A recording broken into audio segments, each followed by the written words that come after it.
Boa noite a todos. Sejam bem-vindos a mais um evento da 12ª subseção da OAB de Ribeirão Preto. Hoje nós temos aqui o prazer de receber o Dr. Ricardo Almeida Zacarias. Dr. Ricardo, ele é graduado em Direito pela Universidade Presbiteriana Mackenzie, ele é mestre em Ciência Jurídica pela Universidade Estadual do Norte do Paraná, professor de Direito Constitucional e Direito Previdenciário nas Faculdades Integradas de Jaú, professor de Direito Previdenciário na Universidade Paulista, Unip, de Ribeirão Preto, professor de Direito Tributário no Centro Universitário Estácio de Ribeirão Preto e procurador da Fazenda Nacional. E hoje nós temos o prazer de recebê-lo para o lançamento de uma obra de grande interesse, né, na área tributária, que é a área que a maior parte aqui provavelmente milita, que é a obra Capacidade Contributiva, Descompasso entre o Princípio e a Realidade Tributária Brasileira. Primeira edição, São Paulo, editora Dialética. Ela já está, obviamente, depois o Dr. Ricardo vai ter a oportunidade de confirmar a informação, mas para quem já quiser garantir o seu exemplar, tem tanto o físico, né, quanto o e-book disponível no site da editora Dialética. Depois, obviamente, o doutor Ricardo vai tratar um pouco melhor dessa questão. Para a gente é um enorme prazer recebê-lo, doutor Ricardo. Nós aqui da OAB, da comissão, a gente tem buscado fazer sempre eventos no interesse da advocacia em geral, né, de forma bem ampla do direito, nas discussões que permeiam o direito. Especificamente no caso da Comissão de Direito Tributário, nós temos tentado trazer sempre temas variados, né, não somente nós fizemos, por exemplo, né, fazendo um pouquinho de propaganda, ano passado, uma cartilha de planejamento tributário e compliance para os advogados, que a gente notou a pedido até da diretoria, aliás, aproveitando, né, agradecer, como sempre, a diretoria da 12ª subseção, presidente, e nesse caso específico, o doutor Ricardo Sobral nos solicitou, nos encomendou essa cartilha, e foi muito interessante, porque, na verdade, tentando auxiliar os escritórios a fazer o compliance, a fazer o recolhimento correto, a fazer o pagamento adequado. Eu costumo dizer que no direito tributário, né, dizem que só há duas coisas inevitáveis na vida, né, que é a morte e os impostos. E o direito tributário, ele tem esse papel justamente, né, de se pagar o tributo da forma correta, da forma com toda a lisura possível, né, até porque é um interesse mútuo de contribuinte e fisco, ainda que pareça contrário, né, enfim, a gente tem possibilidade, e hoje a gente recebe o doutor Ricardo, vai fazer aí uma apresentação para a gente, falar um pouquinho dessa obra que vai com certeza contribuir para essa discussão, né, sobre o princípio da capacidade contributiva, que guia, né, os impostos, né, de acordo com a Constituição, e é a dissertação do mestrado, e agora uma obra disponível para todos. Doutor Ricardo, prazer recebê-lo, a palavra está com o senhor.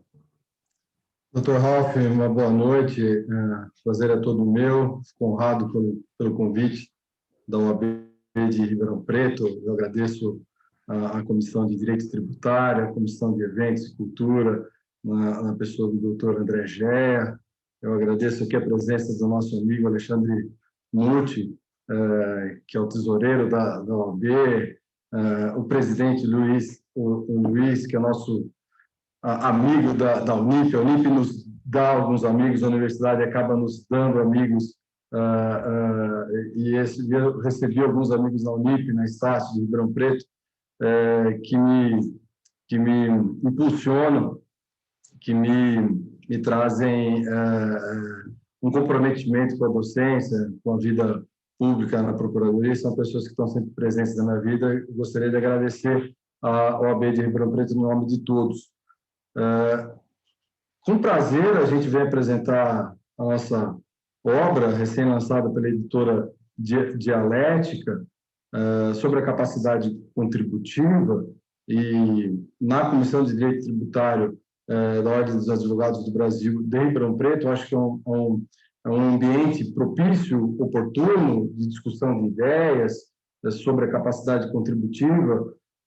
Mas, assim, se alguém fosse me perguntar por que o tema da capacidade contributiva foi desenvolvido numa dissertação de mestrado e hoje você está lançando esse livro, Ricardo, eu diria assim, que o direito tributário ele tem uma importância no dia a dia das pessoas que talvez elas não tenham ideia, né, do momento que se paga tributo. Você acorda acendendo a luz do seu quarto e você está pagando o ICMS sobre a energia elétrica que está sendo fornecida para você. Então, a relação jurídica tributária ela existe na vida das pessoas sem que as pessoas percebam, né, de forma automática. E eu gosto muito de direito constitucional, eu gosto muito de direito tributário, e quando eu fiz o meu projeto de pesquisa, eu me debrucei sobre a capacidade contributiva em virtude da minha experiência profissional como procurador. Como procurador da Fazenda Nacional, nós temos um volume de trabalho muito grande e a gente enfrenta uma realidade de penúria econômica de muitas empresas. Há dívidas que são irrecuperáveis. Há grandes players que debatem dialeticamente no direito tributário conosco, com a Procuradoria. Há empresas que discutem e, com razão, vencem demandas, mas, normalmente, a Procuradoria da Fazenda Nacional, ela nessa posição de credora, ela encontra muita dificuldade na busca do patrimônio de contribuintes e de pequenos contribuintes, principalmente, e diante de uma realidade de crises econômicas sucessivas, de um aumento de arrecadação que o Brasil experimenta dos últimos 30 anos, né? Aumentou a arrecadação e aumentou o percentual arrecadado do PIB, né? De 20% na década de 90 para 36% hoje em dia. Em 30 anos, assim, a gente teve um aumento voluptuoso, quase 30% de aumento de carga tributária, e a gente percebe que muitas pessoas têm dificuldade de honrar os seus compromissos tributários. E, por essa razão, eu escolhi o tema da capacidade contributiva pensando na desigualdade social brasileira. Vejam, quando a gente fala em capacidade contributiva, então, delimitando o tema, nada mais, nada menos, nós estamos falando do quê? Do princípio da igualdade, que a Constituição Federal premia. Premia no artigo 5º, premia de forma espalhada em todo o texto da Constituição, premia na isonomia tributária. Então, do ponto de vista fiscal, nós devemos ser tratados de forma igual. E se nós estivermos numa situação de desigualdade, nós temos direito de sermos tratados também desigualmente, né? Nessa medida de desigualdade que o princípio da isonomia nos informa. Então, eu trouxe algumas informações acerca da obra que eu vou compartilhar com vocês sobre a capacidade contributiva, sem querer tornar cansativo, mas até por respeito às organizações que a Comissão da OAB de Direito Tributário de Ribeirão Preto costuma fazer. Então, assim, o que seria, então, o conceito de capacidade contributiva para quem aqui não é da área do direito, que eventualmente queira compreender, assim, de maneira simples, é a capacidade que cada um tem de pagar tributos, basicamente, de suportar os ônus tributários. É a capacidade de pagar impostos, taxas, contribuições. E a Constituição Federal nos informa, lá no início do Sistema Tributário Nacional, logo no seu primeiro artigo, no seu parágrafo único, que sempre que possível os impostos terão caráter pessoal e serão graduados segundo a capacidade econômica do contribuinte. Vejam, é uma redação que eu consideraria tímida, porque a Constituição de 46 ela era mais avançada no respeito da capacidade contributiva do que a nossa de 88. É muito verdade que a capacidade contributiva ela ficou desguarnecida na Constituição de 37, a Constituição de 67, mas em 46 ela direcionava a proteção do contribuinte para todos os tributos, e não somente aos impostos. Então, assim, eu considero uma redação tímida, mas, vejam, a doutrina, os mestres do direito tributário costumam dar uma elasticidade. Vejam só, não somente seriam os impostos, os tributos que seriam acobertados pelo princípio da capacidade contributiva. Taxas insuportáveis, elas inibem atividades produtivas. Contribuições de seguridade social, uma contribuição de intervenção no domínio econômico que seja muito gravosa, inibe a livre iniciativa. Então, nessa necessidade de dosar a voracidade do Estado e a necessidade do Estado de recursos financeiros para se desvencilhar das suas funções públicas, né? Prestar políticas públicas, prestar serviços públicos de qualidade, a gente fica no meio de uma situação complicada. O Estado quer arrecadar, o contribuinte, ninguém paga imposto, paga tributo de bom grado. A gente paga porque a gente é obrigado. Então, nessa ideia de respeitar a capacidade contributiva, a gente delimitando o tema, o que, do ponto de vista jurídico ou constitucional, seria a capacidade contributiva traduzindo de outra forma mais palatável. Veja, a capacidade contributiva, pessoal, ela flutua entre o mínimo vital e a vedação do confisco. Veja, é uma afirmação categórica de que a tributação não pode violar o mínimo existencial de uma família, de uma pessoa e de uma empresa. Não pode violar. O mínimo existencial, que é um conjunto de direitos que a palavra mínima já nos induz que sejam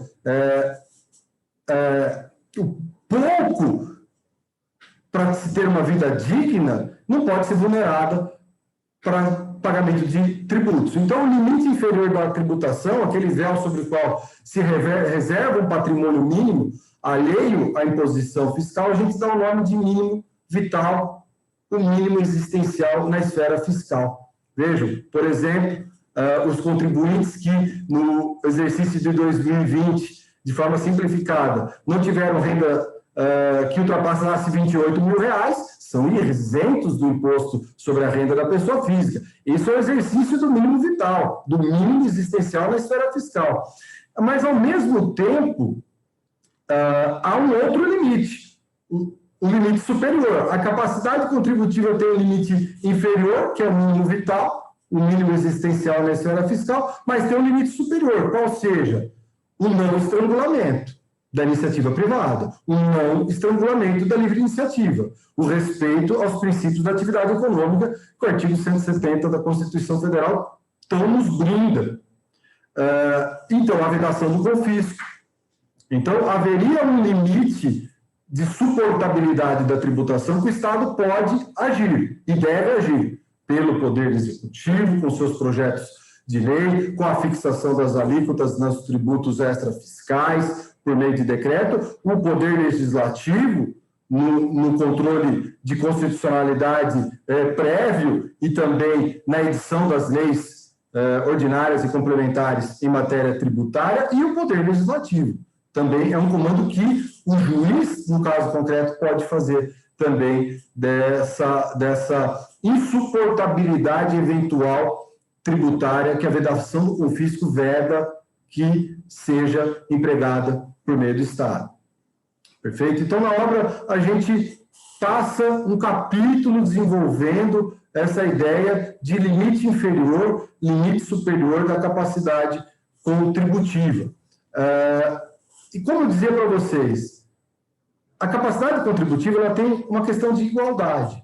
Uma ideia de justiça fiscal no princípio de que todos nós somos iguais perante a lei.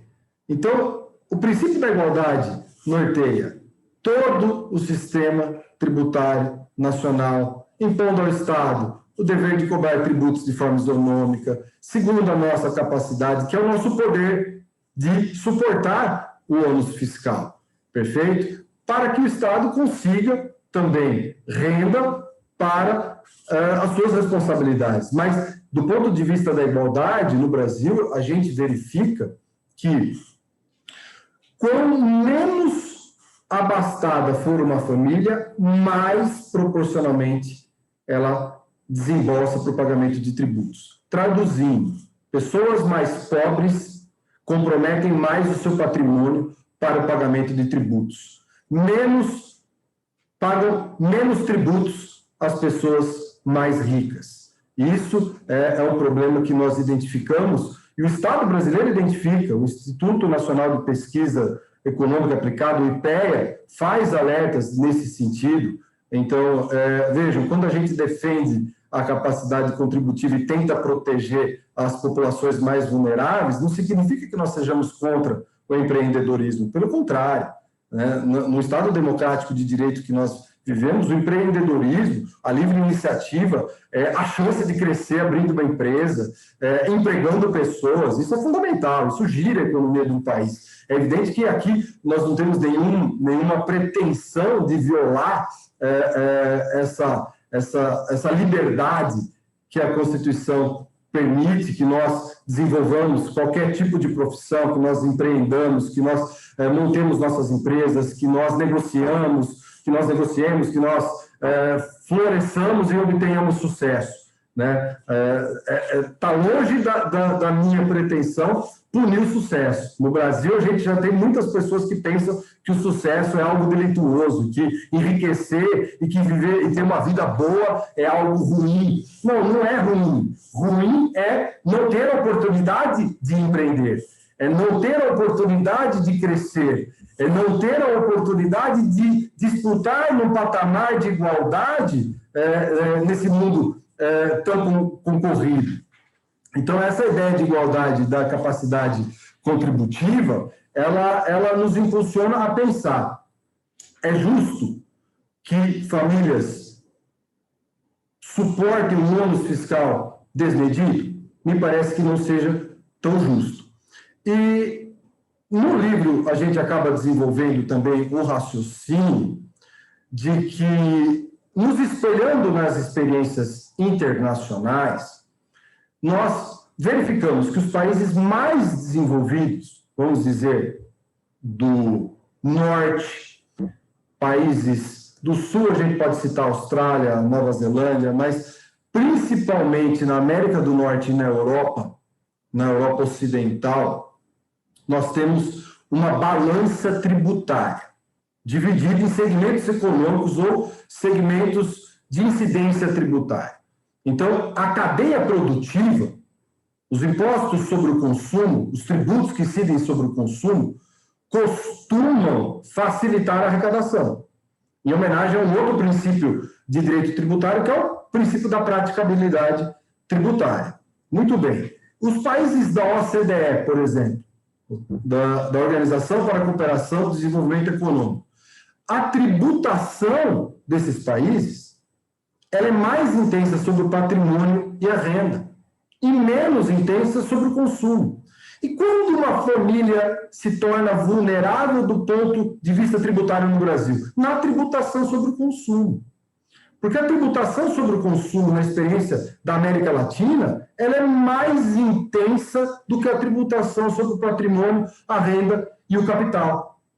Veja, se nós observarmos a arrecadação paulista, a arrecadação do Estado de São Paulo, sem contar as transferências constitucionais, sem contar o Fundo de Participação dos Estados, sem contar o quanto de dinheiro que a União, anualmente, por transferência constitucional, passa para os Estados-membros. Vejam, a arrecadação paulista está baseada no ICMS. 84% da arrecadação do Estado de São Paulo, sem contar as transferências constitucionais da União, são baseadas no imposto sobre o consumo, imposto sobre a circulação de mercadorias e serviços de transporte interestadual, intermunicipal e comunicação.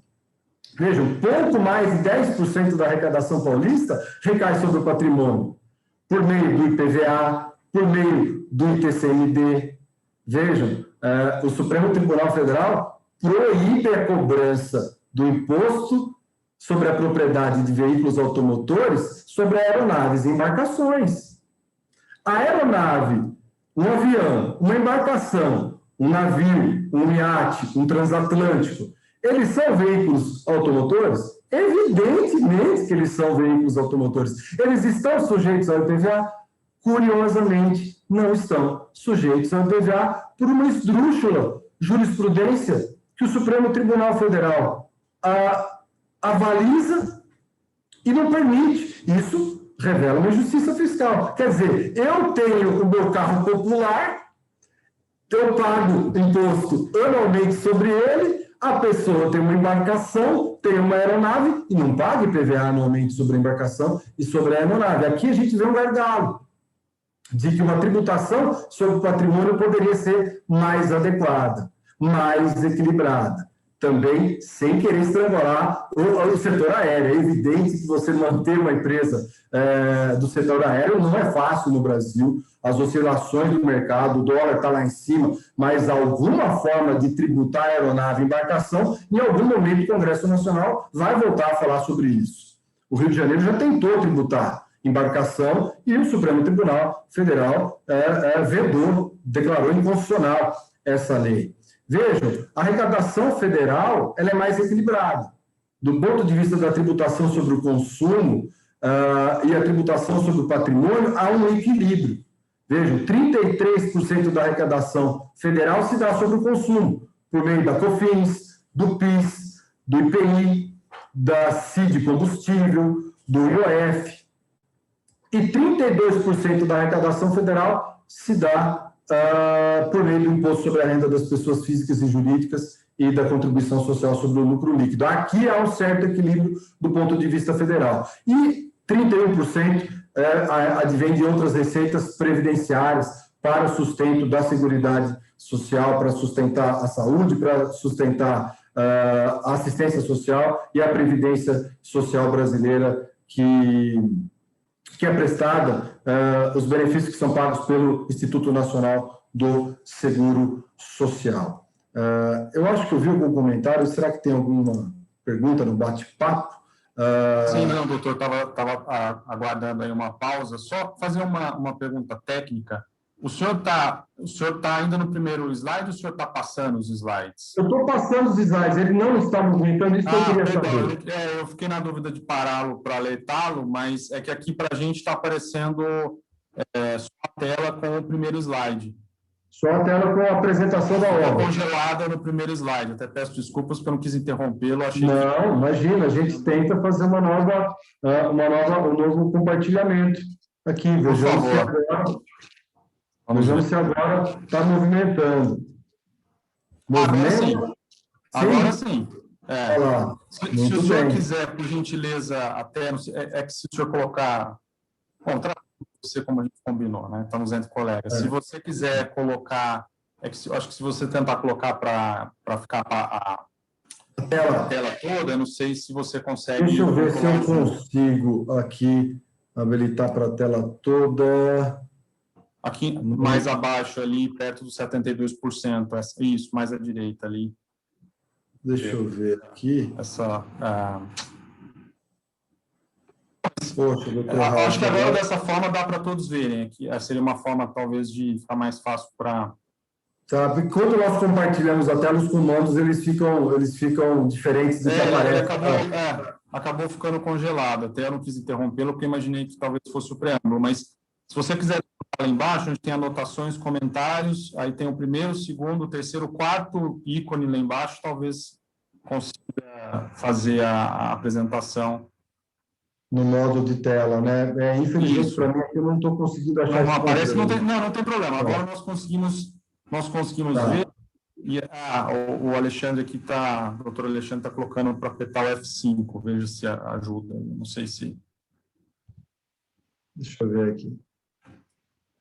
Bom, mas de qualquer forma, agora pelo menos está andando. Eu fiquei na dúvida se era só uma né, que eu não consegui, mas agora está andando e aí uma liberdade de avisá-lo caso. Mas a doutora Andréia, né? O celular está legível. A doutora Andréia, ela fez uma pergunta, né? Quando você menciona, se você me permitir, essa questão acho muito importante essa visão, né? Folgo em sempre ouvir essa visão de que, primeiro que o direito tributário, né? Tributo não é sanção. Então, é uma relação econômica, efetivamente, porque às vezes as pessoas se perguntam, né? Seja quem está do lado da fiscalização e da cobrança, seja quem está do lado, às vezes, de contribuintes e empresas, as pessoas se perguntam, né, eu não quero pagar imposto, né, eu não quero pagar imposto. E é igual taxa de condomínio, né, ou edifício, quer dizer, disse, né, que no capitalismo o Estado não produz.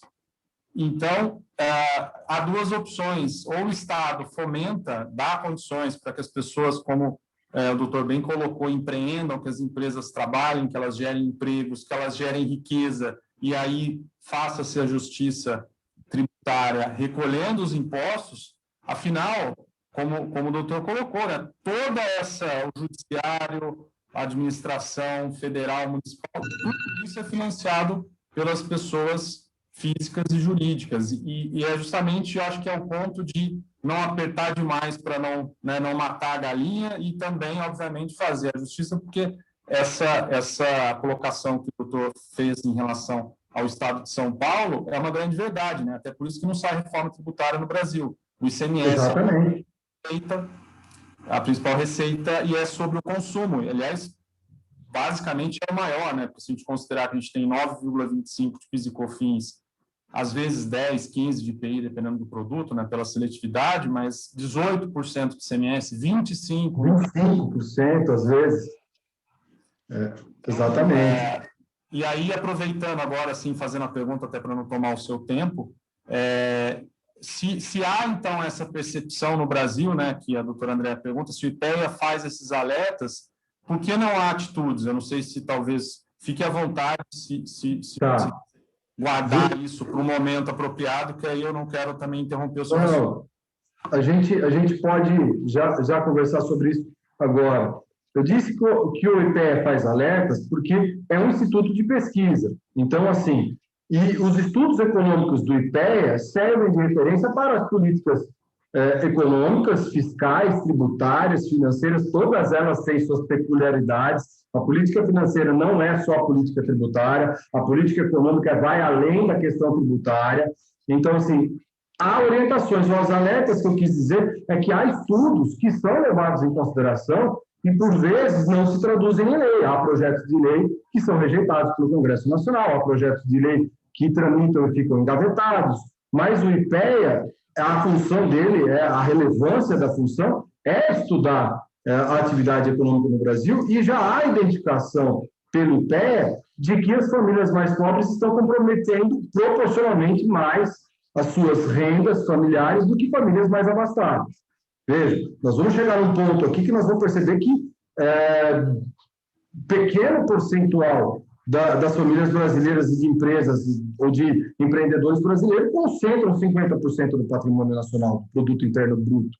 Então, assim, esse não é um problema só brasileiro, é um problema da América Latina como um todo, e eu diria que é um problema que hoje é um problema em escala global. A volta da concentração de renda, depois de um século de tentativa de promover o princípio da igualdade, principalmente por causa das duas grandes guerras do século passado, né? E nós tivemos a política do New Deal norte-americana, da recuperação econômica da Europa, nós tivemos um estado do bem-estar social nos países ocidentais, de implementação de fortes políticas de proteção social. Depois de um século em que se premiou a igualdade no grande mundo, no primeiro mundo, vamos dizer assim, nós estamos voltando a concentrações de renda parecidas das concentrações de renda do século XIX. Quem está dizendo isso não sou eu, é um economista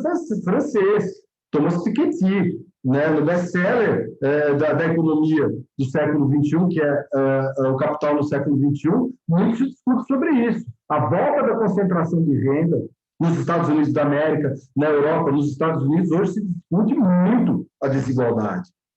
Um dos grandes problemas das polarizações políticas é a desigualdade que acontece.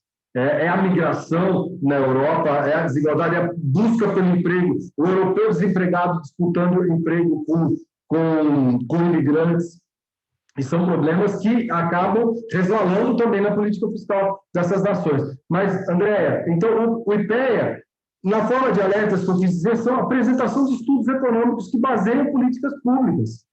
As políticas públicas do Bolsa Família, de qualquer programa de transferência de renda, hoje o auxílio emergencial, são baseados em estudos econômicos do Instituto de Pesquisa Econômica Aplicada. Alguém levantou a mão, me parece, fique à vontade. Se quiser fazer alguma pergunta. Tinha visto alguém levantando a mão, talvez eu tenha me enganado. Mas, prosseguindo, então, eu estava dizendo da arrecadação na esfera federal, que há um maior equilíbrio na arrecadação tributária na esfera federal, nessa tributação sobre o patrimônio e a tributação sobre o consumo. A tributação sobre o consumo vulnera mais famílias, vamos dizer assim, economicamente precárias. Por quê? Porque um saco de arroz tem o mesmo preço para uma pessoa que ganha R$20.000 por mês, mas ela é o mesmo preço para quem ganha um salário mínimo. Então, é mais caro comprar um saco de arroz por uma pessoa que vive com um salário mínimo do que uma pessoa que ganha R$20.000 por mês. Ou de que um empresário que tem um lucro anual de R$100 milhões. Perfeito? Então, a desigualdade por meio da tributação sobre o consumo, basicamente é fácil de exemplificar observando a tributação sobre a cesta básica.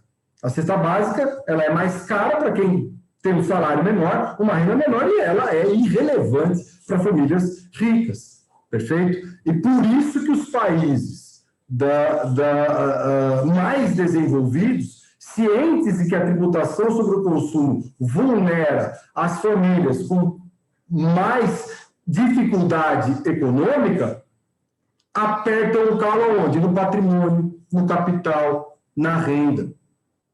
Há quem defenda, inclusive, que a renda consumida não seja tributável, né, Ralf? Aquela renda salarial que você consome no mês, poxa, ela deveria ser tributada? A gente poderia até discutir isso aqui, mas não é o objeto do nosso estudo, né? Porque a renda que é consumível, ela é justo que ela seja tributada. Eu não termino o mês, aquela família que chega no dia 20 do mês, o salário já acabou, ele já está no cheque especial. E aí, é justo cobrar imposto de renda numa família que passa por essa situação? Então, são os limites da justiça fiscal que me chamam muito a atenção e que me trazem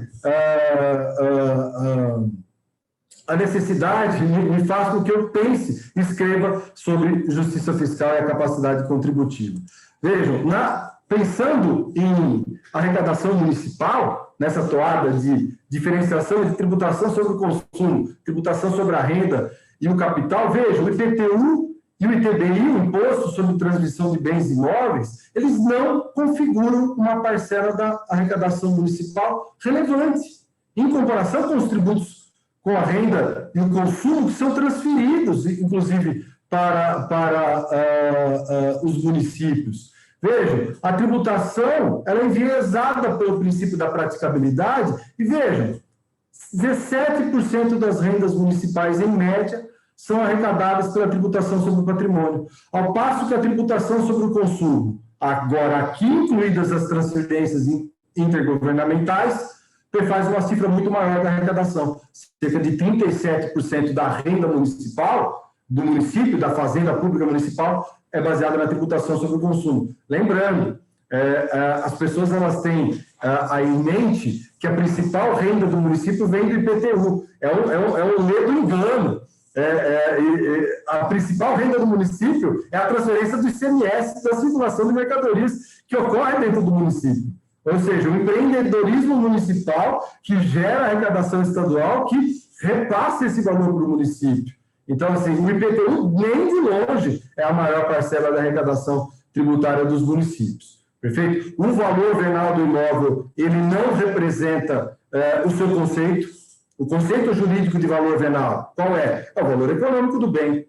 O valor venal ele é utilizado para o IPVA. O IPVA, por vezes, é cobrado até um valor um pouco acima, né? Porque eles extraem a tabela FIP 4 meses antes de cobrar o IPVA, lá em setembro, outubro do ano anterior da cobrança do IPVA, se extrai o valor. É o valor venal do veículo. O imóvel não. Todo mundo sabe que o valor venal do imóvel é muito inferior do valor econômico.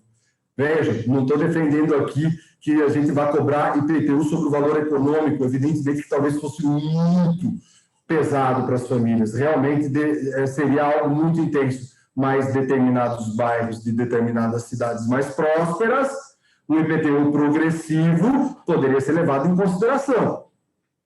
Vejam, se nós percebemos nessa toada que as estruturas fiscais da América Latina são baseadas em que perfil de cobrança? Vejam, impostos gerais sobre o consumo e específicos sobre o consumo, vejam, 51% de cobrança de tributação sobre o consumo. Brasil, Argentina, a maior carga tributária da América Latina não é a brasileira, é a carga tributária da Argentina. E aqui, somados os países da América Latina, nós temos características comuns. Nós tributamos pouco lucro, rendimentos, capital e patrimônio e tributamos muito o consumo. Vejam, a Seguridade Social sendo representativa de 17% praticamente da arrecadação tributária. Isso é um problema grave. Nos países mais desenvolvidos, ela sobe para 26%. Talvez aqui explique o nosso déficit previdenciário. Vejam, agora, os países integrantes da OCDE, impostos gerais sobre o consumo e específicos chegam a 30%, um terço da cobrança tributária.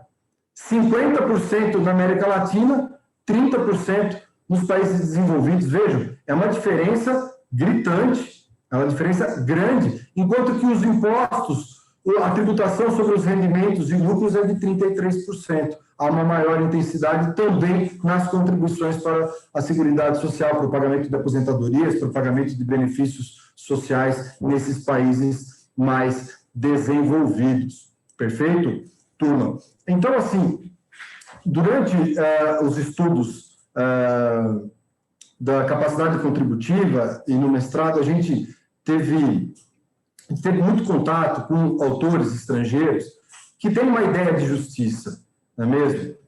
O Amartya Sen, John Rawls, são autores que tratam a justiça de maneira séria. Vejam, o John Rawls é um ícone do liberalismo norte-americano. Para vocês verem que eu não estou aqui defendendo a proibição ou a diminuição da larga escala de liberdade econômica. Não, eu estou citando um ícone do liberalismo norte-americano. John Rawls, ele nos emprestou um conceito no livro dele, Uma Teoria da Justiça, e também no livro que ele tem a justiça como equidade, que é o véu da ignorância. O que seria o véu da ignorância? E o nosso caro filósofo John Rawls diria o seguinte sobre o véu da ignorância.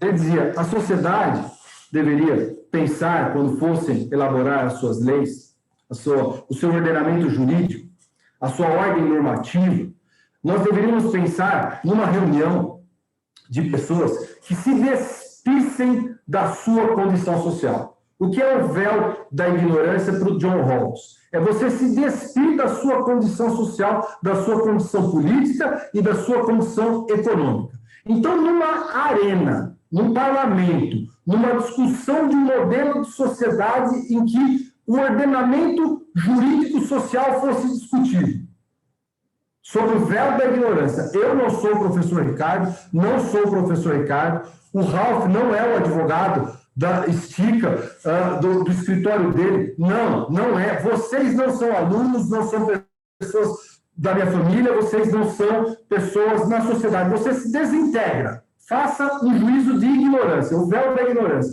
Você é um ser humano. Perfeito? Na ideia de John Rawls do véu da ignorância, você é um ser humano que quer viver numa sociedade justa, despindo-se de todas as suas qualidades, seus defeitos, sua renda e sua condição social. Que modelo de sociedade você organizaria? Então, numa ideia de justiça do John Rawls, a gente premiaria a justiça fiscal, em que as pessoas fossem tributadas realmente segundo a sua capacidade econômica. e não aquém e também não além da sua capacidade econômica. Então, esse véu da ignorância de John Rawls, ele dentro da ideia da capacidade contributiva, é aquela história do mínimo vital e da vedação do confisco. Então, nós teríamos que pensar num modelo tributário mais justo. Ralf, você falou do ICMS e da dificuldade de se aprovar uma reforma tributária. Veja, isso eu ouvi da palavra do Procurador-Geral da Fazenda Nacional numa conversa que nós tivemos no ano retrasado, quando apareceram aquelas propostas dos governadores de Estado que apresentaram ao Congresso Nacional uma proposta de uma tentativa de reunir os impostos sobre o consumo, uma tentativa de fazer um IVA à brasileira, um imposto sobre valor agregado à brasileira. Veja, me disse. O famoso IBS, né? O IBS. O Estado de São Paulo vai melar essa reforma. O Estado de São Paulo não vai abrir mão da sua arrecadação do ICMS. O ICMS é o maior imposto do Brasil. As pessoas podem pensar, o maior imposto do Brasil é o imposto sobre a renda. Não, não é o imposto sobre a renda. O imposto sobre a renda é a maior fatia de arrecadação tributária da União. Mas o ICMS ele é cobrado por 26 estados da federação e pelo Distrito Federal. O maior imposto do Brasil é o ICMS. O mais complicado, que a Constituição Federal teceu em mais minúcias, o que é mais difícil de se estudar, de se compreender, ele tem a alíquota interestadual, ele tem a alíquota interna, e assim, dentro da complexidade e da quantidade de dinheiro que é arrecadado do ICMS, o Procurador-Geral me dizia, Ricardo, essa proposta não sai do papel. O Estado de São Paulo não vai abrir mão do ICMS. Ele pode estar hoje junto no Colégio de Governadores apresentando uma proposta, mas ele não vai abrir mão da sua arrecadação. Esse é o problema da Federação Brasileira. É um problema do Pacto Federativo. Né? No Brasil, nós temos no Pacto Federativo a autonomia dos entes da federação, mas a autonomia pressupõe capacidade financeira. O município possui capacidade financeira no Brasil? A maioria dos municípios brasileiros não possui capacidade financeira, não possui autonomia financeira e vive de repasses. Deixa eu ver aqui se há alguma pergunta. A pergunta do doutor. O grande Lute nos pergunta, Alexandre, forte abraço para você, obrigado pelo prestígio aqui nessa noite. As alíquotas do imposto sobre a renda são progressivas por faixa de renda. Deveria haver mais taxas de tributação e alíquotas? Lute, eu defendo isso no livro. Eu defendo isso no livro, mais faixas de tributação para imposto de renda. Mas hoje, se nós inseríssemos, por lei federal, mais faixas de cobrança do imposto de renda, o efeito seria nulo.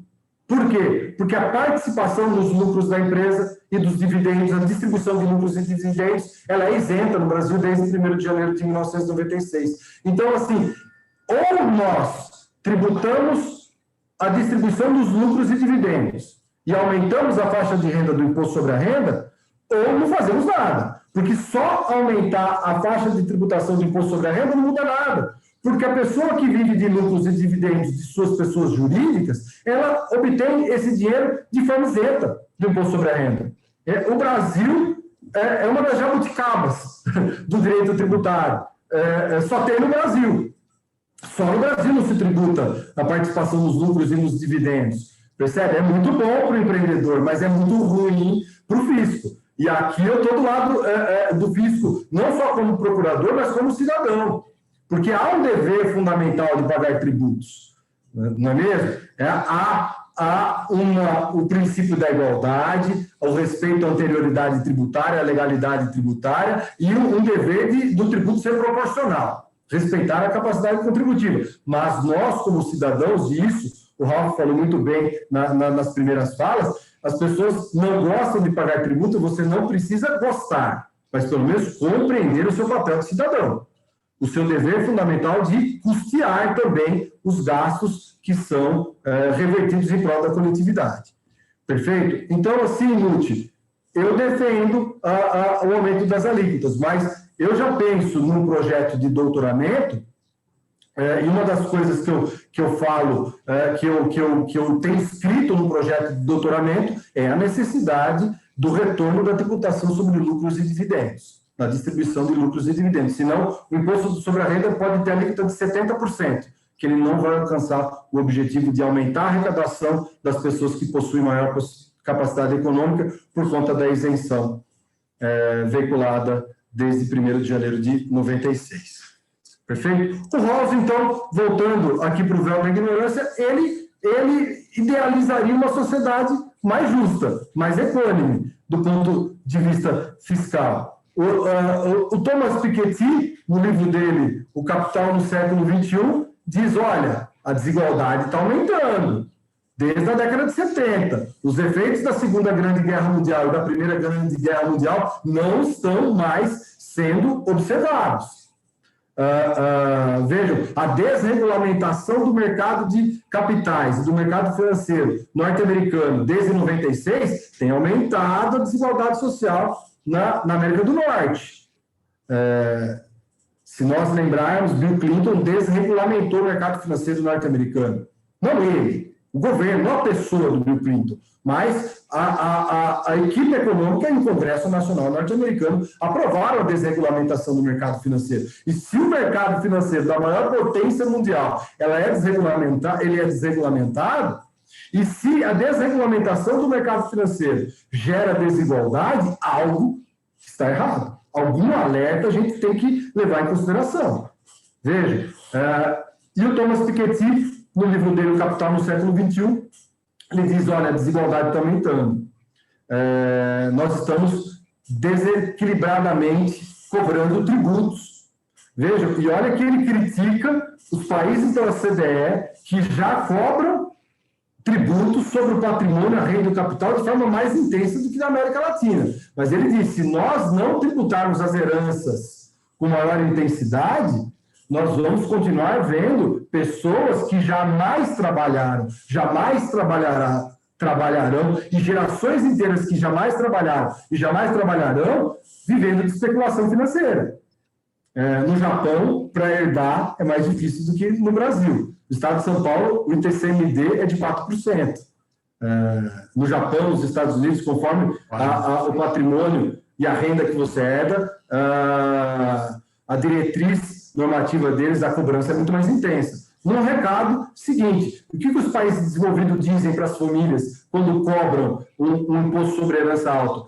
Eu estou cobrando um imposto alto de vocês sobre herança. Eu estou. Mas, num recado, poxa, vivam conforme o seu trabalho. E não o trabalho de gerações passadas. A gente precisa fazer a roda da economia que todo mundo ganhe com isso. E não só a perpetuação de riquezas. O Thomas Piketty tem essa preocupação, não só da tributação sobre as heranças, como a tributação do capital, a regulação do mercado financeiro,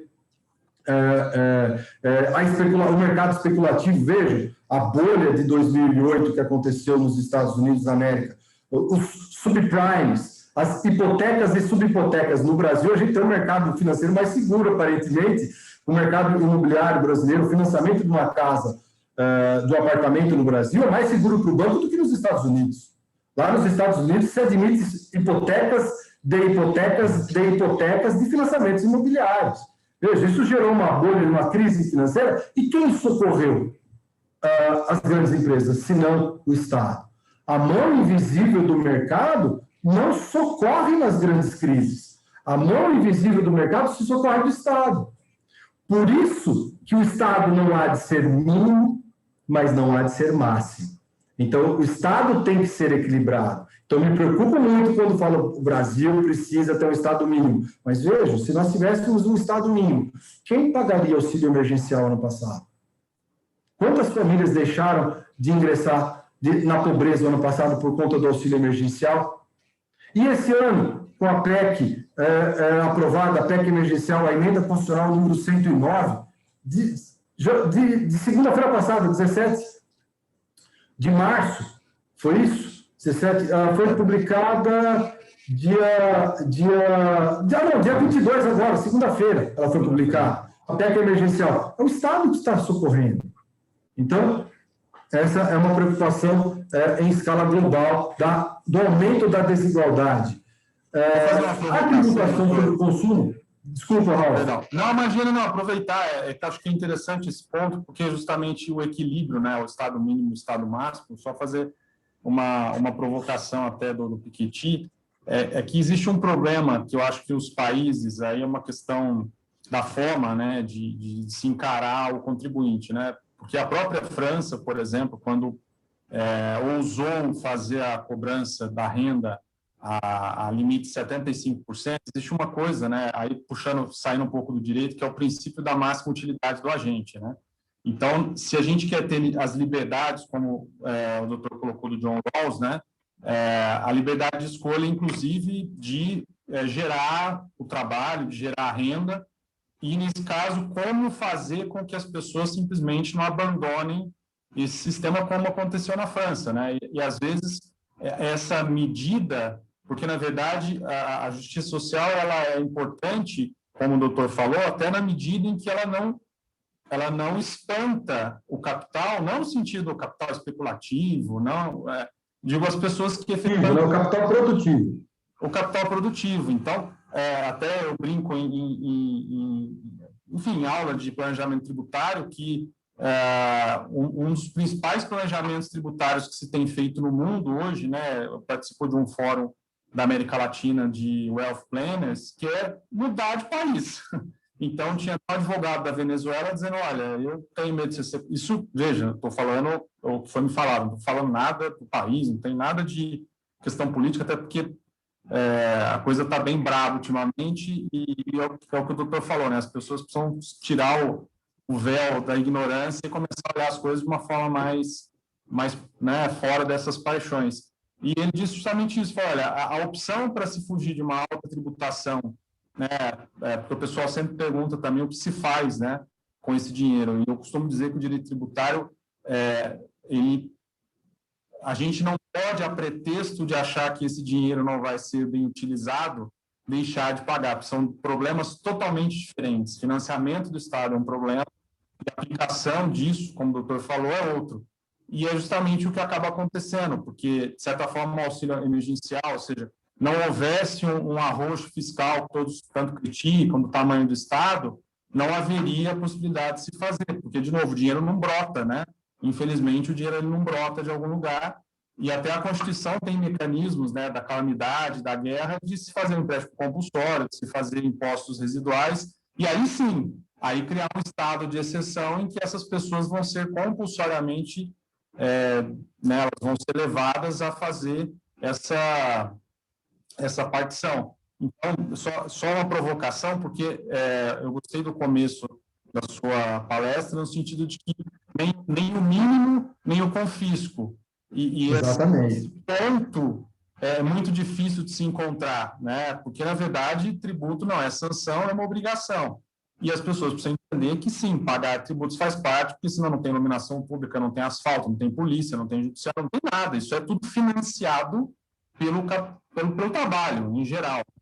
Exatamente. Então, só uma provocação de como evitar para que esse tamanho também não seja a ponto de fazer com que o capital produtivo, que tem a possibilidade hoje no mundo globalizado de se encontrar, né, se a pessoa não quiser ser tributada no Brasil, basta que não tenha bens no Brasil, não tenha fonte pagadora no Brasil, ou não seja residente, né, sendo estrangeiro ou não, seja residente do Brasil. Como evitar para que essa justiça, como fazer com que essa justiça fiscal, no Brasil especificamente, ela não afugente o empreendedorismo, o capital produtivo. Enfim, só nessa... Essa é a pergunta de ouro, né, Ralf? Assim, essa é uma questão que acomete os grandes economistas e as grandes nações. É uma pergunta de ouro de como não esforçar, né? Como não tratar também com desigualdade o capital produtivo. Veja, mas o Brasil, infelizmente, é um país fértil em injustiça. Veja, injustiças sociais, não só a injustiça tributária. A injustiça tributária é mais um reflexo das injustiças sociais pelas quais o brasileiro enfrenta. Então, assim, há alguns marcos tributários que podem ser refeitos, sabe? Um molde tributário diferenciado. Vejam, a gente que milita na área tributária, eu aqui do lado do fisco, você na iniciativa privada, a quantidade de leis tributárias que nós temos é uma maluquice. A simplificação é importante, a diminuição do número de tributos é importante, e eu acho que a gente tem cobrar menos para cobrar melhor. Será que não seria essa a ideia? Eu estou defendendo aqui uma tributação menor para o pequeno contribuinte, mas se eu cobrar menos do grande contribuinte, será que eu não arrecado mais? Será que a minha curva de arrecadação não aumenta? Você sabe aquela história do Tostines? O biscoito é crocante porque vende mais ou vende mais porque é crocante? A tributação também. O tributo no Brasil é tão alto porque há sonegação ou a sonegação fiscal ela ocorre porque a tributação é muito alta? Por isso que eu disse, a pergunta é de ouro. Assim, a gente não tem uma resposta pré-elaborada para essa questão, mas eu vejo com preocupação muitas pessoas e muitas famílias. Semana retrasada teve um fórum para juízes de como fazer planejamentos para mudar para os Estados Unidos depois da aposentadoria. Quer dizer, agentes públicos brasileiros discutindo de forma corporativa, com assessoria externa, para se mudar do país. Pô, pera lá, eu acho que a gente tem que tentar transformar o país, né? E não se mudar dele. Eu acho que a gente tem que tentar transformar ele de uma forma mais justa, né? De um ideal republicano, um ideal de igualdade. Se a gente parar de sonhar, Ralf, o destino vai ser o Galeão ou o aeroporto de Cumbica mesmo, entendeu? E aí a gente vai ficar longe dos nossos familiares, a gente não vai conseguir levar todo mundo, e assim eu não sei se é uma decisão que traz felicidade. Talvez traga conforto, mas não traga felicidade. Agora, prosseguindo, né, nesses dados estatísticos, vejam, o cientista político, ele tem um livro que ele fala O Dedo na Ferida, que ele fala que a gente, é o Alberto Carlos Almeida, que ele diz, olha, é hora da gente começar a falar sobre pagamento de impostos no Brasil, sobre tributação. Vejam, há um dado que me chama muito a atenção nesses estudos do Alberto Carlos Almeida. Ele diz o seguinte, entre 99 e 2007, a gente já está falando isso de 20 até 13 anos, 14 anos atrás, a nossa carga saltou de 27% do PIB para 36%. Bom, era de 19%, 20% em 90% e hoje estamos em 36%. Isso nada tem a ver com a herança da escravidão. O que tem a ver, a relação, é que tributar proporcionalmente mais os pobres para direcionar os recursos dos impostos proporcionalmente para os não pobres ou ricos. Isso é escandaloso, vergonhoso e inaceitável. A estrutura de nossa tributação, que penaliza os pobres, é difícil de mudar, sim, mas algum dia precisamos começar a reformá-la. Foram precisos 15 anos para conter de forma sustentável a inflação. E foi. A herança maldita da redemocratização foi a inflação galopante. Para quem não viveu sua infância na década de 80, não viu uma inflação em 1986 e 87 de mais de 1% ao ano. Né? Não encheu a belina no macro, né, doutor Ricardo? Viveu na década de 80, nunca encheu o porta-malas da Belina com a compra do ano, não era nem do mês, né? Era do ano. Com a Belina, exatamente. Sabe, não viu o pai aplicar no overnight, que era uma aplicação da noite. Se aplicava um dinheiro no overnight para poder acompanhar a inflação do dia seguinte. Se você não aplicasse eventualmente no overnight, a empresa quebrava, né? Era uma aplicação diária. O ágio na gasolina, o carro zero. Você comprar um carro zero, você tem que pagar mais, porque não tinha produção suficiente de carro zero. Mas precisamos de 15 anos para estabilizar a moeda e conter de forma sustentável a inflação. O Roberto Carlos Almeida diz, olha, serão necessários pelo menos outros 15 anos para a gente desonerar os pobres e fazer uma partilha melhor da receita tributária e trazer uma sociedade que consiga custear o Estado de maneira mais isonômica. Acho que o doutor... Os estudos do SPEA, eu já acabei adiantando. Pois não. Perdão, doutor Ricardo. Acho que o doutor Alexandre levantou a mão. Não sei se ele quer fazer alguma coisa. Não sei se foi. O Alexandre ainda fez uma pergunta aqui, sem substituir o ICMS por algo mais simples. Há salvação? Olha, Alexandre, assim, os países desenvolvidos, o imposto sobre valor agregado é o imposto federal. No Brasil, o ICM era federal. No Código Tributário Nacional, o imposto sobre o consumo era um imposto federal. Mas depois de 30 anos, 33 anos quase de vigência da Constituição, o Estado se enraizou na arrecadação do ICMS. Como é que você tira a arrecadação do ICMS do Estado? Mas o imposto sobre o consumo a gente está cobrando PIS, COFINS, ISS, IPI e ICMS sobre o consumo. Poxa, só aqui eu falei de 5. Tem a CID combustível, que onera toda a cadeia produtiva. A CID combustível onera todos os produtos, porque o combustível é uma mola propulsora. A gente não tem ferrovia no Brasil. A gente escolhe a nossa produção pela via rodoviária. É mais caro você encaminhar toneladas de grãos da região central do país, do Centro-Oeste, para o Porto de Santos, do que você encaminhar grãos via navio para a China. Então, a gente tem um problema de infraestrutura também que nos pune. Mas o ICMS, eu vejo que alguma reforma tributária vai ter que acontecer. Não necessariamente no ICMS, não necessariamente retirando a arrecadação dos estados. Tudo depende da confiança.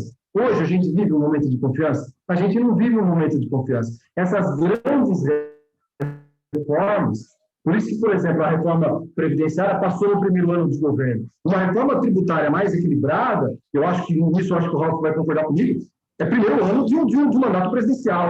Um mandato que já está comprometido por uma pandemia. Está comprometido por N outros problemas que não vêm ao caso. Eu não vejo possibilidade, num curto espaço de tempo, da gente reformar o ICMS, não, Nietzsche. Eu não vejo, infelizmente. Eu acho que isso tem que ser feito num fôlego legislativo de confiança do Poder Executivo mútuo no Legislativo e de apoio da sociedade.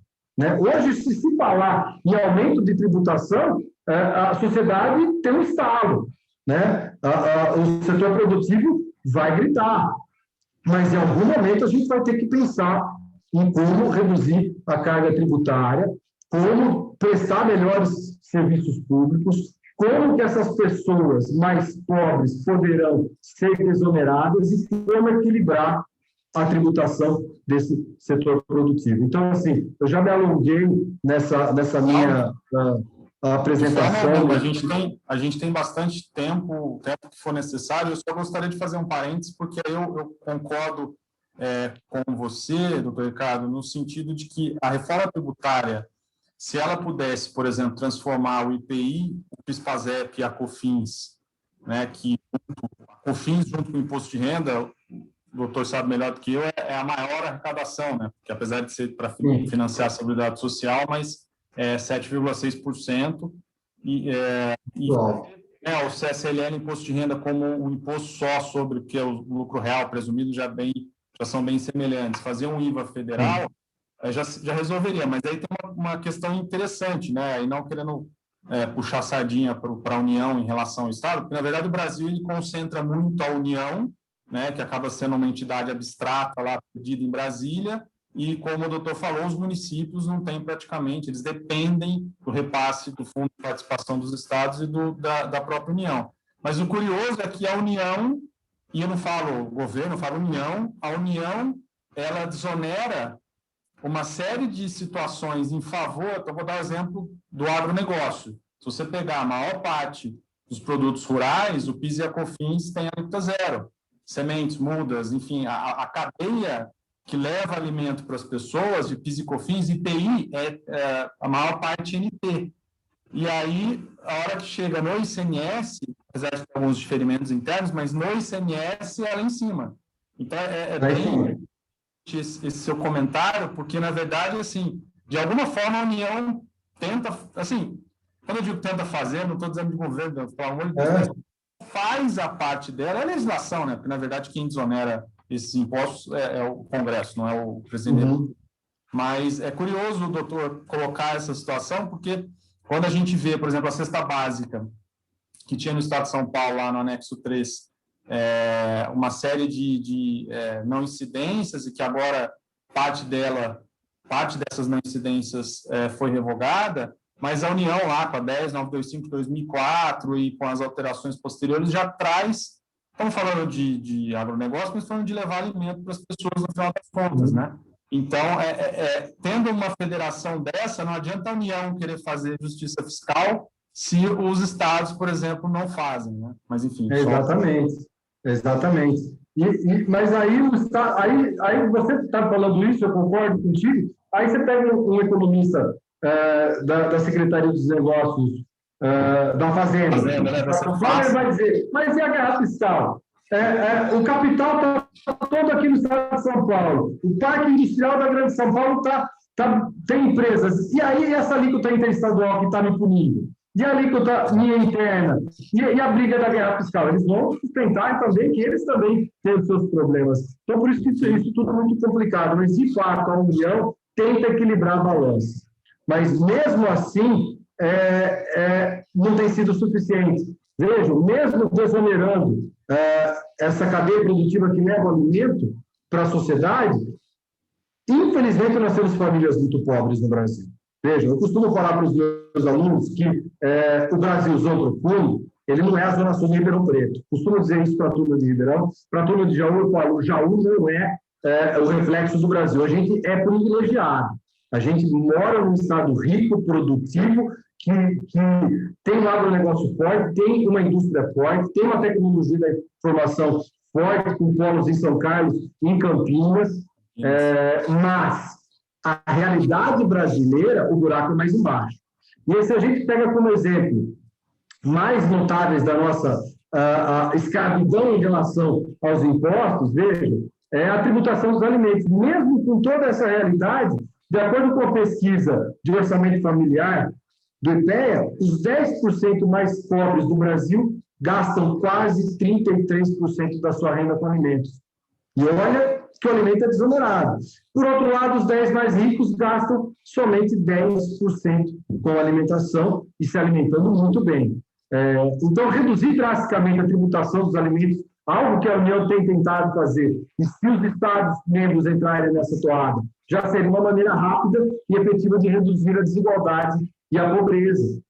Vejam, porque há famílias, infelizmente, da região norte, nordeste, no próprio estado de São Paulo tem rincões de pobreza, o Rio de Janeiro tem seus rincões de pobreza, que simplesmente eles não conseguem se alimentar de forma adequada.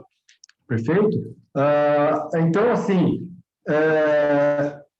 o espectador menos atento poderia ainda sugerir: o pobre não paga imposto de renda, por isso o sistema tributário brasileiro seria, de todo modo, justo. A gente se engana, né? Que é uma visão um pouco míope, apartada do todo. Os alimentos são mais caros para os pobres por causa dessa tributação indireta, por causa da tributação sobre o consumo, e que o ônus tributário recai sobre o consumidor final, não é mesmo? Mesmo tendo princípios que incidem sobre a cadeia produtiva, que acabam tornando menos insuportável o produto, a não atividade. Vejam, quem arca com o custo é o consumidor final. Então, são problemas que a gente poderia chamar a atenção no Brasil, que são urgentes. Veja, o Márcio Kottmann é um dos economistas do IPEA mais festejados, é um economista da Unicamp, professor. Ele diz o seguinte: o padrão concentrado de repartição de renda e riqueza parece ser ainda mais nefasto e excludente quando se chega à informação de que somente 5 mil famílias, de um total de 51 milhões de famílias no Brasil, absorvem 45% de toda a renda e riqueza do país. Tudo isso faz com que o Brasil seja um dos países mais que tem uma pior distribuição de renda. Então, assim, o Brasil ele consegue ser o país dos paradoxos, o país das incertezas, o país das dubiedades, dos contrastes e dos contrários. Se vive muito bem no Brasil, como é o exemplo nosso do interior do estado de São Paulo, mas se vive muito mal também. Então, a gente tem exemplo de extrema riqueza e de extrema pobreza. A gente não tem uma classe e média sólida, né? A gente tem muitas famílias pobres, pouquíssimas famílias ricas e uma classe média que precisaria crescer.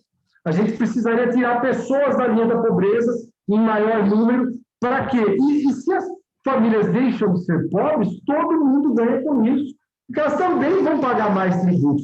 Elas vão sair de uma faixa, de um ideal de justiça fiscal, em que elas sejam tributadas com menor intensidade, e a classe média com um pouquinho mais, e tudo giraria de forma mais justa, mais justa e mais equânime, não é mesmo? Mas são problemas sérios ainda que o IPEA aponta. Veja, a distribuição da carga tributária segundo a faixa de salário mínimo.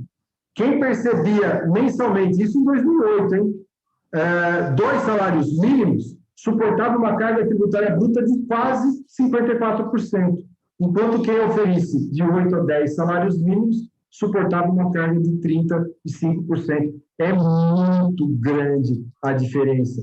Ao passo que quem tivesse uma renda superior a 30 salários mínimos, paga com uma carga tributária de 29%. Veja, sem justiça fiscal. Alguma coisa precisa ser feita, né? Assim, uma família pobre, uma família que vive com 2 salários mínimos, ou uma pessoa, mesmo individualmente falando, que vive com 2 salários mínimos, não tem uma vida confortável, não é mesmo? E ela se desvencilha do seu dia a dia pagando 54% de tributos. Agora, uma família que tenha uma renda superior a 30 salários mínimos tem uma carga tributária de 30%. Quer dizer, há uma diferença abissal aqui, e essas são as razões que fazem com que eu estude a capacidade contributiva e a razão pela qual eu defendo uma tributação mais isonômica. Defendo uma tributação mais justa e equilibrada. Veja, a Oxfam é uma confederação internacional, congrega organizações internacionais, tem um escritório no Brasil e é uma confederação internacional que visa a redução da desigualdade em escala global. Numa nota da Oxfam, a gente observa que em um ano, as 113 famílias mais ricas da América Latina, a riqueza gerada por ela, ou a receita gerada pelas 113 pessoas mais ricas da América Latina, seria capaz de remover da pobreza 25 milhões de pessoas. Ou seja, há algo a ser feito, alguma margem nós temos que tentar aplicar para tentar trazer maiores recursos na forma de serviços públicos, sabe? Não é só você reduzir a carga tributária do mais pobre. Não adianta você ter 36% de PIB de carga tributária e prestar serviços de qualidade duvidosa. Hoje, faltar leito de hospital, é óbvio, no meio de uma pandemia, difícil você ter leito para todo mundo, mas falta leito de hospital sem haver pandemia no Brasil. Falta escola de qualidade. Nos momentos de bonança econômica, faltou escola de qualidade também no Brasil. Perfeito? Então, assim, algumas proposições que eu acho que a gente poderia levar em consideração por conta da injustiça fiscal, e só para ir já finalizando, me encaminhando para o final, estudos mostram que 75% da riqueza do Brasil está concentrada nas mãos dos 10% mais ricos, e que os mais pobres pagariam até 44,5% mais impostos do que as elites.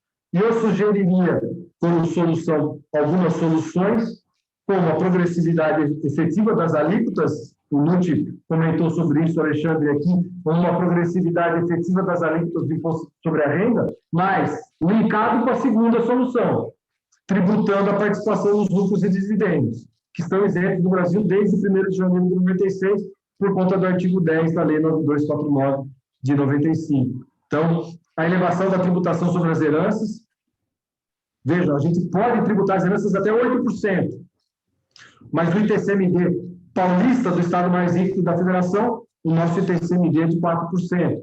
A instituição de imposto sobre grandes fortunas, que geraria aqui uma nova vertente, um novo debate, será que geraria fuga de capitais? Será que o imposto sobre grandes fortunas, que é cobrado na Colômbia, no Uruguai, na Argentina, a França voltou a cobrar, ele é mais didático do que do que possuiria intuito arrecadatório. Então, projetos de lei no Congresso Nacional visam instituir um imposto sobre grandes fortunas, por exemplo, de faixas de renda ou de capital patrimônio acumulado. Hoje, a gente poderia dizer que é uma pessoa que tem uma renda superior a 10 milhões de reais. Você poderia inserir uma alíquota aí de 1% sobre grandes fortunas, sobre uma pessoa que, durante o ano, ela atravessou o ano e tem um patrimônio de 10 milhões de reais. É preciso discutir. O papo para discutir isso é o Congresso Nacional, é o Parlamento, é a Casa do Povo, é a Casa Legislativa. E a diminuição da tributação sobre o consumo, especialmente em relação aos alimentos. Ralf, me desculpe por me alongar, Não, de forma alguma. mas são muitas informações. Todas essas soluções a gente tenta trazer para dentro do livro. O livro está à venda pela editora Dialética, tanto em modo digital quanto em meio físico.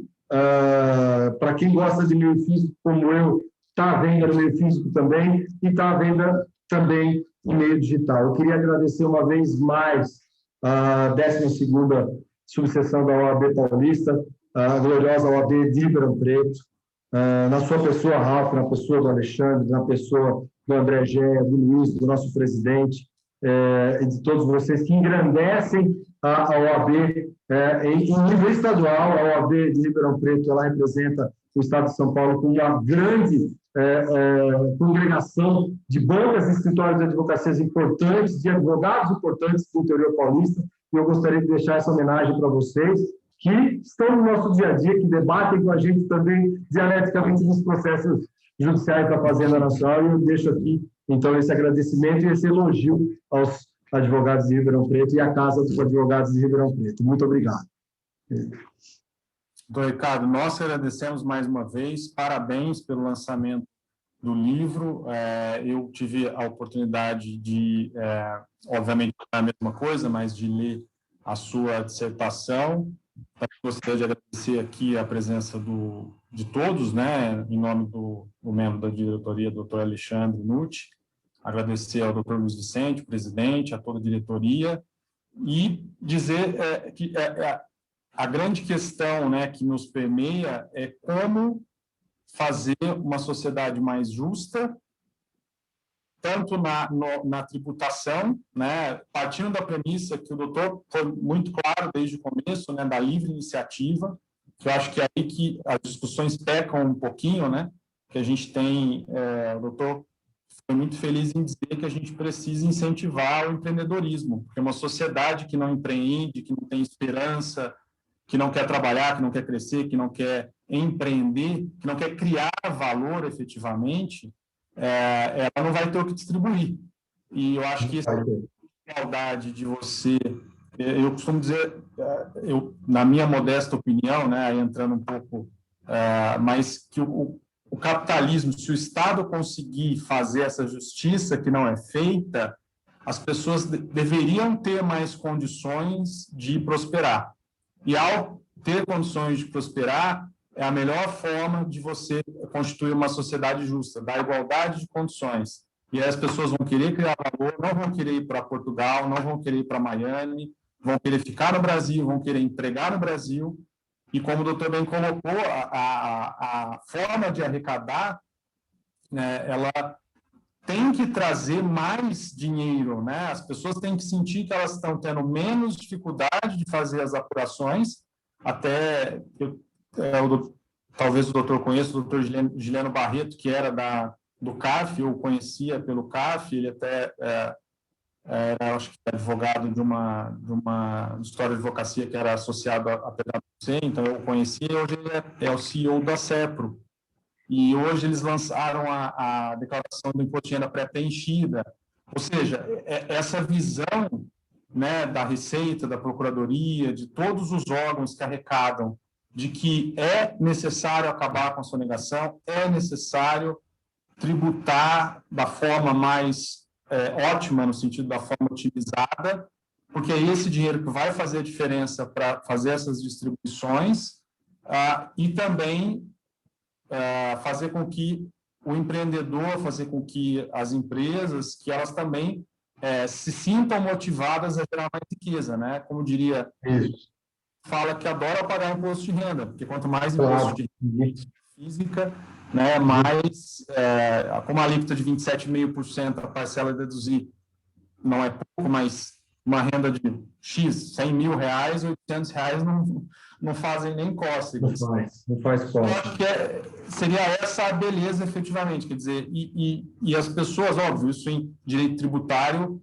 é uma variável que não existe. Você ficar dizendo, eu não vou pagar, eu vou sonegar porque o governo é genocida, porque o governo é esquerda e tal. É uma grande bobagem. Na verdade, o que é feito não é problema de quem recolhe, mas se for bem feito, aquele DARF no final do mês ele tem uma característica muito maior, né? Tanto que o governo tenta, em geral, fazer com que as pessoas, por exemplo, elas mesmas façam a destinação, não está correto. Não, agora eu não quero pagar imposto de renda, você ajuda aqui. Não que, veja, não estou dizendo que é para ajudar, mas o governo deveria estar fazendo isso para que as pessoas efetivamente não precisassem imposto de renda, deduzir a escola que é privada, deduzir não sei o que é privado, o dentista que é privado. Não, na verdade, você tem uma base de tributação mais homogênea, progressiva, e você tem um serviço público para todos. Que ninguém fala, eu não vou pagar mais para o hospital de fulano de tal. Não, na verdade, você vai pagar para que todos tenham acesso a tudo de qualidade. Então, óbvio, vou devolver a palavra para o doutor, que eu acabei fazendo um fechamento, mas, assim, como tributarista, né, como quem trabalha, além de presidente da comissão, a gente trabalha com isso no dia a dia, eu enxergo que fazer esse trabalho bem feito é uma forma de contribuir, porque, na verdade, a gente é igual advogado criminalista hoje em voga, né?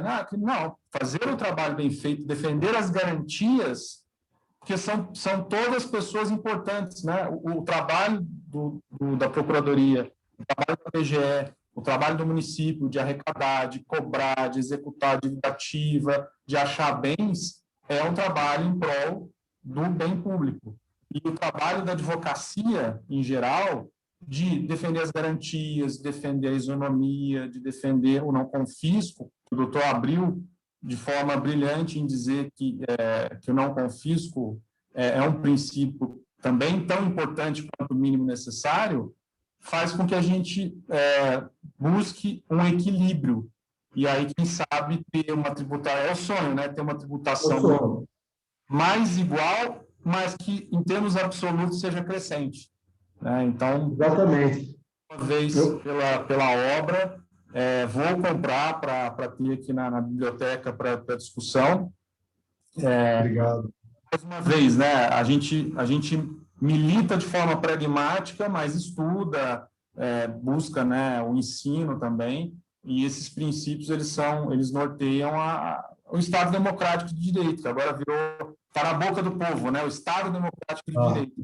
Que raio é isso, né? Se não, você garantir as liberdades, você garantir que a supremacia dos interesses públicos, que é o que está acontecendo em termos de auxílio emergencial e tal, mas também garantir as liberdades das pessoas, a liberdade de empreender, a liberdade de trabalhar, a liberdade de gerar valor, de gerar riqueza, e que se possa efetivamente, que o brasileiro um dia vai ter orgulho de ser bem-sucedido, com certeza, e esse trabalho que o doutor coloca, ele leva a isso, porque a justiça fiscal é boa para os dois lados, eu não enxergo como algo de tributar rico para distribuir para pobre, né? Não é Robin Hood, na verdade, um princípio que está na Constituição e que precisa ser seguido. Então, mais uma vez, em nome da 12ª subseção da OAB de São Paulo, da Comissão de Direito Tributário, mais uma vez, em nome do presidente, Dr. Luiz Vicente, do Dr. André Geia, da Comissão de Cultura e Eventos, e também a presença aqui do Dr. Alexandre Nutti, agradecer pela... Assim, quando a gente fala aula, né, pode parecer, mas é verdade, é um trabalho muito feliz. Eu tenho certeza que todos que nos assistiram vão querer comprá-lo e estudá-lo, né? Isso é um estudo que todos os tributaristas deveriam fazer. Obrigado, Ralf. Eu queria só dizer que eu concordo contigo, que tem que ser um equilíbrio, tem que ser um ganha-ganha. Sabe aquele jogo de ganha-ganha? Cobrar menos para cobrar melhor, cobrar menos para arrecadar mais, tratar com igualdade para que todos vençam na vida, para que todos floresçam, tenham progresso e tenham satisfação pessoal. Então, a ideia do trabalho, a ideia de premiar a capacidade contributiva como objeto de estudo vem nessa linha do ganha-ganha. E você é feliz também quando você menciona as procuradorias, porque desde que eu entrei na Procuradoria-Geral da Fazenda Nacional como procurador, que nós temos didaticamente a cada ano abandonado aquela ideia de que o contribuinte é inimigo do fisco. Não, o contribuinte ele é um cidadão, a empresa ela contribui, olha o nome, é contribuinte, contribui para as despesas do Estado. Deixou de haver aquela animosidade que eu acho que no passado pode ter existido, e não é mais a relação jurídica tributária entre o Estado e o contribuinte. Agora a lei de transação, então, trazendo essas oportunidades inúmeras de liquidação de débitos antigos, de empresas em recuperação judicial, eu vejo assim como profícua a dialética jurídico-tributária e a desjudicialização que as legislações mais recentes do âmbito federal, elas premiam a desjudicialização. Você usar a execução fiscal somente quando for necessário. Se você tentar compor administrativamente com o contribuinte, é melhor. É melhor para o contribuinte, é melhor para o fisco, é mais ágil, é bom para o judiciário que desafoga.